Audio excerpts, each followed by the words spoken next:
Bonsoir chez vous, c'est un grand plaisir de vous retrouver ce soir pour cette édition du journal. Il est présentement 6h passées des 15 minutes d'histoire, votre grande édition vespérale. Voici, et nous commençons par les principaux titres. Personne ne s'y attendait, mais c'est fait. Le gouverneur militaire de l'Ituri, lieutenant-général Johnny Luboya Kashama, a été changé à la tête de la province, à suivre que les sentiments de la population après cette nouvelle. Des projets de développement se poursuivent à Bonté, dans le secteur d'Oualen, Tatsi. Nous sommes à territoire de Djougou. Le chef de ce secteur est à suivre dans cette édition du journal. Et pour la province de l'Ituri, l'aéroport national Mourongo a été de nouveau fermé pour les vols commerciaux. Vous aurez à suivre les détails dans cette édition du journal. Voilà trois titres qui sont là ce soir. Jean-Cyr Rumbata contre la partie technique. Bienvenue au détail dans un clin d'œil.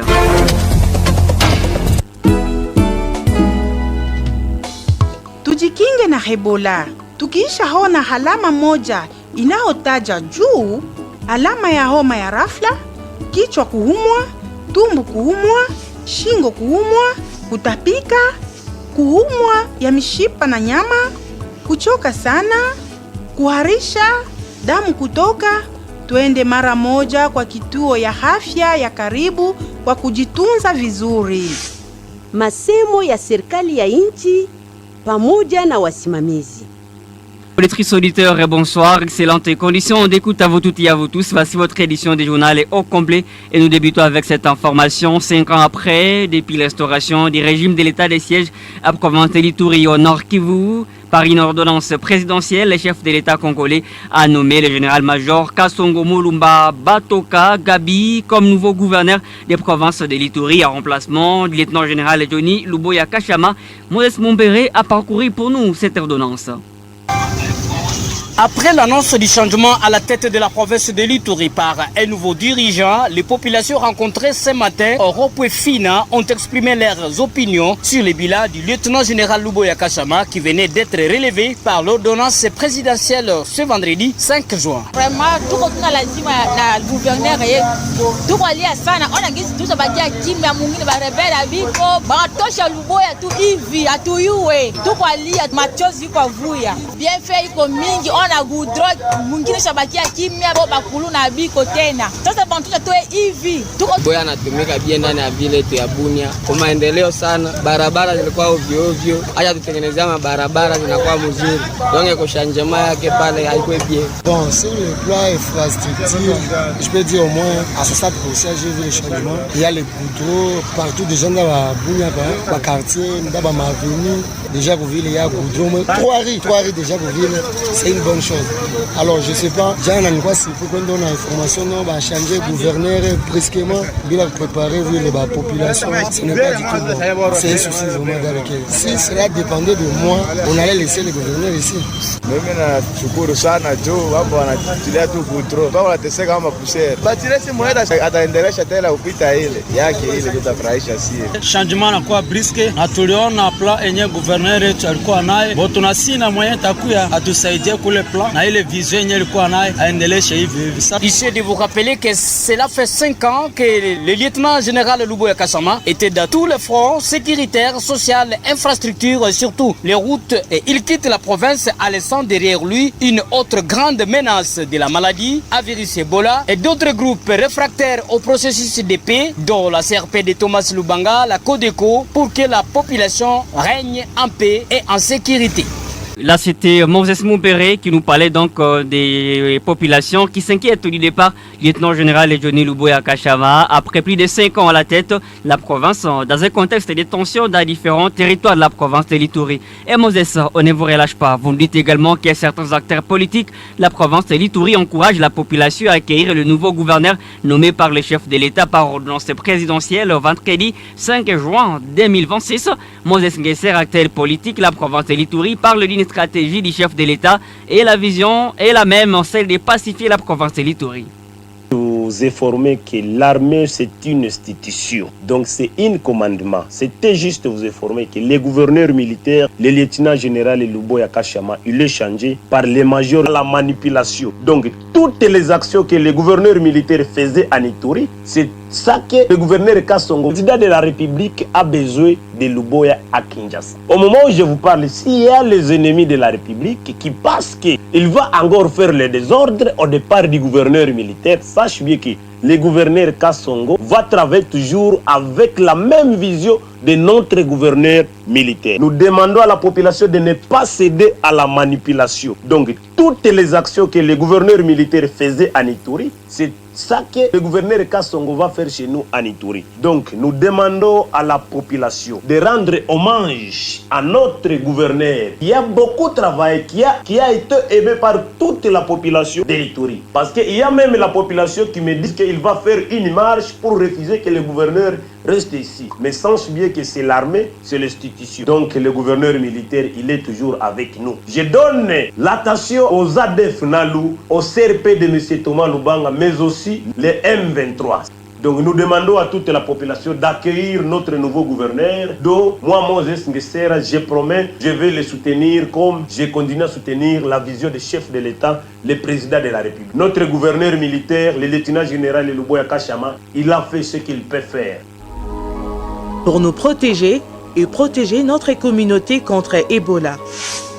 Je suis élève, je me lave régulièrement les mains à l'eau propre et qui coule et avec du savon pour me protéger et protéger mes amis contre la maladie d'Ebola. Message du gouvernement de la République démocratique du Congo.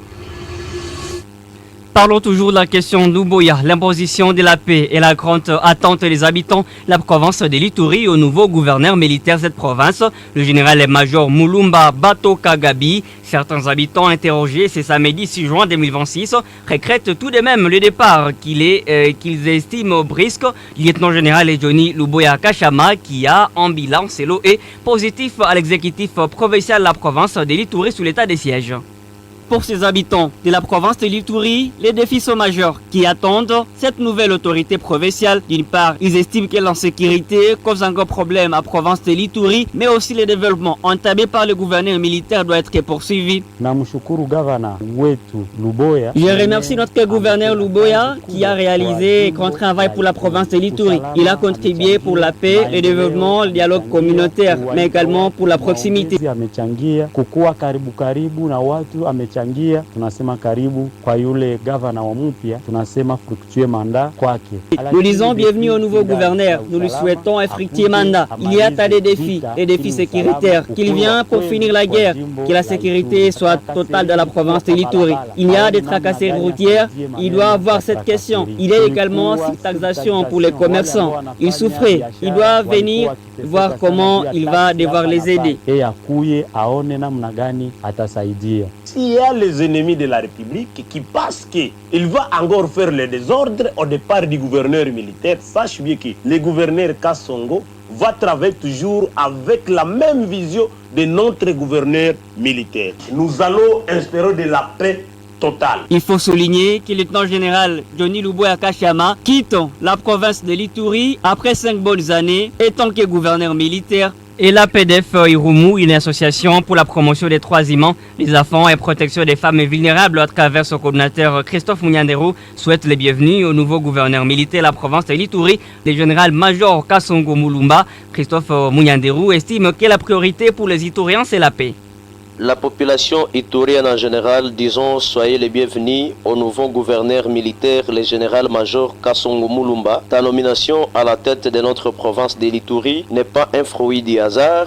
Vous venez en Ituri pour combler les vides que votre prédécesseur a laissés et continuer là qu'il avait déjà commencé. Et l'objectif principal de l'état de siège est la restauration de l'autorité de l'État. La province de l'Ituri est caractérisée par des violences de groupes armés locaux et étrangers. Son Excellence, Monsieur le Gouverneur, ton prédécesseur avait deux options, l'option militaire et non militaire. Pour l'option non militaire, a permis aux groupes armés locaux de déposer les armes, de signer les actes d'engagement afin que la population puisse regagner dans des zones qui étaient sous leur occupation. C'est ainsi que, Monsieur le Gouverneur, le moment pour nous de vous rappeler que la province de l'Ituri étant secouée par des groupes armés, étant secouée par cette insécurité, la priorité c'est dans les deux territoires territoire d'Irum et Mambasa, qui est sous une menace des groupes terroristes ADF.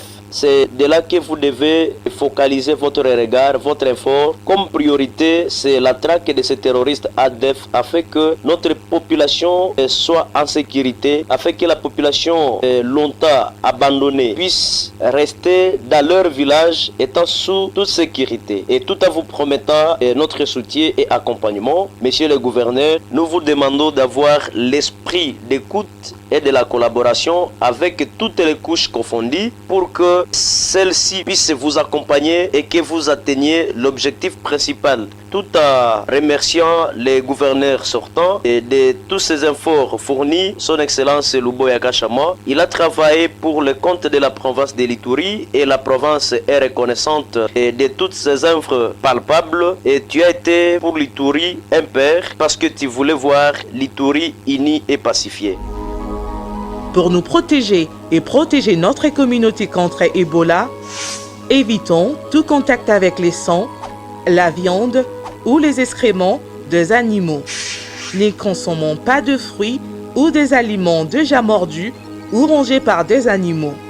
Évitons tout contact avec les sangs, la viande ou les excréments des animaux trouvés morts. Chers membres de la communauté, pour nous protéger et protéger notre communauté, ne touchons pas et ne mangeons pas tout animal trouvé malade ou mort. Message du gouvernement de la République démocratique du Congo. Et nous parlons santé de cette édition du journal. Les journalistes de la province de l'Ituri sont appelés à suivre les mesures d'hygiène préventive de la maladie à virus Ebola. Selon l'organisation Journalistes en danger GED, les journalistes étant sur la première ligne de communication, ils doivent mieux faire son travail et surtout se protéger pour éviter une propagation. Freddy Oupar, préfocal GED de la province de l'Ituri, a été interrogé par la reine Aminata Kitambala. Parce que nous, quand on fait les interviews, que ce soit avec les autorités sanitaires, ou soit avec la population, ou soit dans des hôpitaux, on doit quand même nous protéger. Et du coup, donc, c'est un appel à tous les journalistes de suivre à la loupe toutes les mesures barrières qu'on a données. Si nous tous, on ne fait pas attention, y compris la guerre, Ebola va encore plus nous ravager tous. Et donc, du coup, nous devons informer la population à temps réel et c'est aussi une occasion pour moi d'appeler les autorités sanitaires à faire assez qu'ils puissent communiquer toujours à temps réel pour que la population puisse être informée de la situation épidémiologique au temps opportun. La population soit quand même au courant de l'évolution de la maladie, si ça évolue ou si ça régresse. Même si on fait les interviews, on doit d'abord prendre notre protection nous-mêmes, on doit se protéger. Comme on l'a toujours dit, avant de protéger l'autre, on doit d'abord se protéger. Les journalistes doivent se protéger, que ce soit dans le métier, que ce soit en cas de l'épidémie, on doit se protéger pour que nous donnons l'information à la population, pour que la population aussi change leur façon de faire les choses.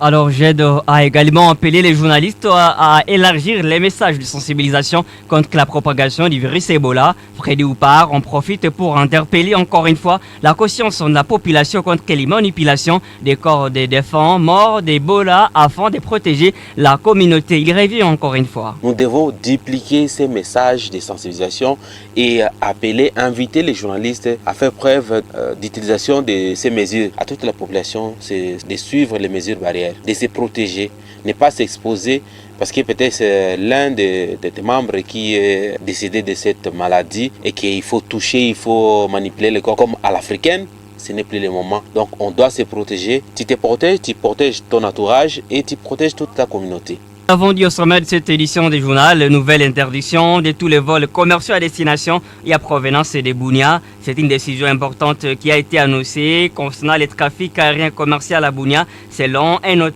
notice tout Hermen émis par les autorités compétentes, tous les vols commerciaux au départ et à destination des Bunia sont désormais suspendus. Les notables identifiés sous la référence B0112/26 indiquent clairement une interdiction de tous les vols commerciaux appartenant soit à provenance des Bunia. Cette mesure est effective à partir du 5 juin à 22h30 temps universel devrait durer jusqu'au 5 juillet 2026 à 23h59, temps universel, sauf prolongation ou annulation anticipée. Cette suspension concerne spécifiquement les vols commerciaux, ce qui implique que d'autres types de vols, par exemple humanitaires, militaires ou privés, sous certaines conditions, pourraient ne pas être affectés. Les raisons précises de cette interdiction n'ont pas été détaillées dans ces documents, qui est un avis technique destiné aux équipages et aux opérateurs aériens, mais les raisons peuvent être celles liées à la maladie à virus Ebola, et les passagers à des vols prévus vers ou depuis Bunia sont invités à contacter leurs compagnies aériennes pour obtenir des informations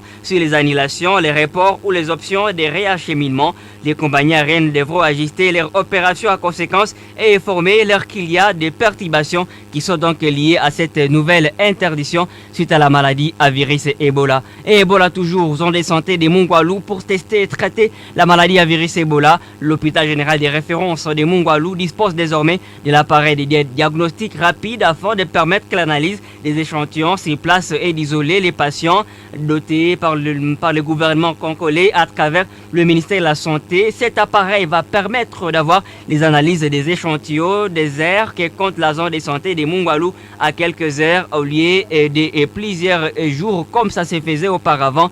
C'est M. Nkoyi, communicateur de la zone de santé de Mungwalu, qui a livré cette information à votre radio et il a appelé la population à avoir confiance à cet hôpital général de référence de Mungwalu. Et changeons de chapitre par l'autre chose présentement, environnement. L'université de Bunia a célébré la journée mondiale de l'environnement qui se célèbre chaque 5 juin de l'année, à planter les arbres pour préserver l'écosystème. Moses Mumbere était présent pour cette activité au compte de votre radio. Ce vendredi 5 juin, c'était la célébration de la Journée mondiale de l'environnement, une journée célébrée par les corps estudiantins de l'Université de Bunia, où certaines actions ont été faites, celle de planter les arbres en vue de préserver les écosystèmes, car l'environnement n'a pas besoin de l'homme, mais c'est l'homme qui en a besoin, a fait attendre le coordonnateur général des étudiants de l'Université de Bunia, David Chobidongo, que vous écoutez au micro de votre reporter. David Chobidongo. Nous, étant les étudiants de l'UNIBU, nous avions voulu immortaliser cette journée en faisant la plantation de certains arbres dans notre site de Tchéré. Pourquoi? Parce que l'environnement, c'est une question de tout le monde. Ce n'est pas seulement l'apanage de certains, mais l'environnement nous concerne. Parce que j'ai beaucoup aimé l'un des intervenants qui a dit aujourd'hui, l'environnement n'a pas besoin de nous, mais nous avons besoin de l'environnement. Raison pour laquelle nous avions organisé cette activité pour continuer à montrer l'importance de l'environnement au sein de la population qui nous représente. Pour M. Héritier Ramazani, ministre de la Communication et Médias et porte-parole du gouvernement des étudiants de l'UNIBU, a réitéré sur l'importance de cette activité à caractère environnemental, célébrée chaque fois le 5 mai, chaque fois le 5 juin de l'année. Nous avions reçu l'invitation de participation à l'initiative de l'Université de Bunia où le comité des étudiants a organisé en marge de la Journée mondiale de l'environnement une activité de sensibilisation, de prise de conscience sur les défis et enjeux liés au climat dans notre province. Pour moi, c'est une satisfaction, d'autant plus que cet engagement très apprécié, tellement remarquable, qui vient déjà de la volonté de la coordination des étudiants, a été appuyé par l'ONG-HDC. Pour moi, c'est une expression d'engagement sanitaire. Vous savez, du jour le jour, le monde fait face au changement climatique, mais également le domaine de l'agriculture est fortement impacté par ces réchauffements climatiques. D'où l'action des intellectuels, l'action des étudiants qui constituent un corps d'élite déjà d'une classe très majoritaire, c'est-à-dire la jeunesse. À notre niveau, c'est un pas parce que avec cet engagement, nous osons croire que demain, nous aurons la gestion équitable, durable des arbres. Nous aurons des initiatives qui peuvent fondre de par-ci par-là. D'où j'encourage d'autres partenaires à venir appuyer le comité des étudiants de l'Université de Bunia, mais également d'autres universités. Rappelons que le thème mondial de cette année est Action climatique, Now for Climate, agissons maintenant pour le climat. Et le sous-thème dans le contexte local de la commémoration, c'est l'engagement scientifique et citoyen pour la protection de l'environnement. Ceci en collaboration avec HDC, Héritier Développement Congo, et la RDPE, Réseau de défense et protection de l'environnement à Ituri. Stop Ebola. Pour toute information, appelez gratuitement le 151. Message du gouvernement de la République démocratique du Congo. Et pour terminer, parlons développement. En dépit de l'insécurité en territoire de Djougou, le secteur de Walendou Tati a initié des projets de développement Là, c'est ce qu'a mentionné Joël Mandé, chef de ce secteur, samedi 6 juin 2026. Reine Aminata Kitambala, vous avez été avec le chef de secteur dans une tournée dans son entité. Voici votre reportage. Grâce à la stabilité de la paix en territoire de Ndjougou dans les secteurs de Walendu Tati, des projets de développement sont en cours. C'est ce qu'indique le chef du secteur de cette entité ce samedi 6 juin lors d'une descente sur terrain effectuée à Masumbuko, chef-lieu de ce secteur, Joël Mandé. Aujourd'hui, à cause de la paix, on a commencé à construire un grand édifice, un bâtiment administratif. Et on est en train de faire un travail de développement sur les lieux des ETD du secteur de Walendu Tati. Seulement grâce à la communauté locale, la population du secteur de Walendu Tati. C'est pourquoi nous les félicitons aussi. On est en train de sensibiliser. Nous avons les résultats. Après plusieurs années d'insécurité causées surtout par des confrontements entre des miliciens de Codeco, un groupe allié à la communauté Lendu et de Zahir de la communauté Inté, pourtant deux sociétés voisines censées s'unir ensemble, l'acte chef du secteur de Walendu Tati qui explique sa motivation pour la construction de ces infrastructures. Le chef-lieu était complètement détruit depuis plusieurs années. Nous sommes venus à la tête. On a commencé à construire le guest house qui est devant nous et nous allons construire les ronds-points et nous allons aménager le logement pour les chefs et pour les agents du secteur de Walendu Tati. Mais en même temps aussi, nous avons plusieurs projets de construction. Au moins dans chaque groupement, on doit avoir au moins un bâtiment administratif, comme on a fait à Bédouézéké. Nous allons d'ici là aussi, après la construction, lancer d'autres projets dans le groupement Salibon et le groupement Loga pour continuer à construire dans tous les 8 groupements. Pour l'ingénieur Eric Madjo, chargé du projet, le budget est fixé à $120 000 avec un personnel compétent pour terminer le plus tôt la construction de ces bâtiments administratifs. Vraiment dans les 120 000 pour qu'on puisse finir le budget. Je suis sûr que ça va nous aider pour prendre notre compte. Nous avons à peu près 4 morceaux et 6 aides. Je dirais que pour les 8 mois, puis nous sommes dans les 3 mois, on n'a pas encore terminé. Nous avons vraiment beaucoup d'histoires au chantier et puis on est en train d'avancer très bien. Un projet de développement démontrant le rétablissement de l'autorité de l'État dans cette entité considérée jadis comme une zone en proie aux conflits armés. Et c'est la fin de cette édition du journal. Merci de nous avoir suivis. Mais avant de se quitter, voici le rappel des principaux titres. Personne ici attendait, mais c'est fait. Le gouverneur militaire de la province de l'Ituri, lieutenant-général Johnny Luboya Kashama, a été changé à la tête de la province. Vous avez suivi les sentiments de désolation de certaines populations.